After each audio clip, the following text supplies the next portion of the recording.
17 days to go until America decides who will be the next president.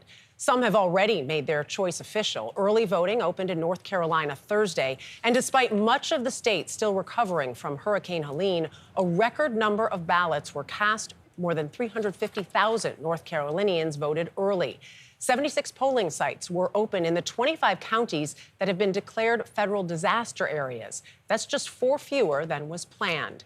And voting opens today in Detroit, in the critical swing state of Michigan. On Friday, Vice President Kamala Harris and former President Donald Trump hit the campaign trail there hard. Both candidates even holding campaign events in the same county. Today, Vice President Harris continues her push in Michigan with a Get Out the Vote rally in Detroit. That's where we find CBS News Chief White House correspondent Nancy Cordes. Nancy, good morning.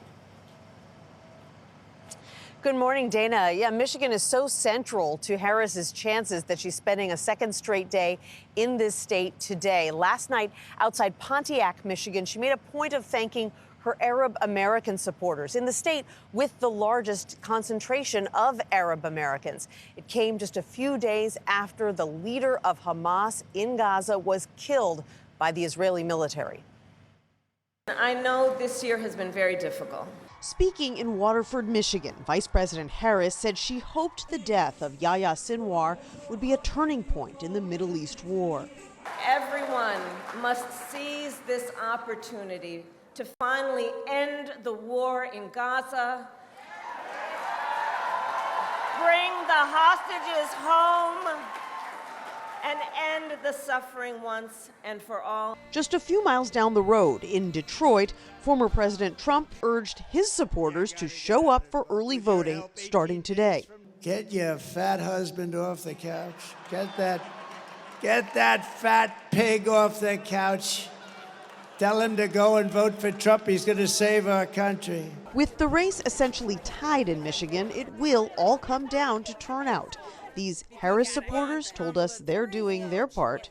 How many of you are planning to volunteer or are volunteering? We're already volunteering. Trump has taken an unusual tack in Michigan lately, dissing the state's largest city twice in the past 10 days. We are a developing nation.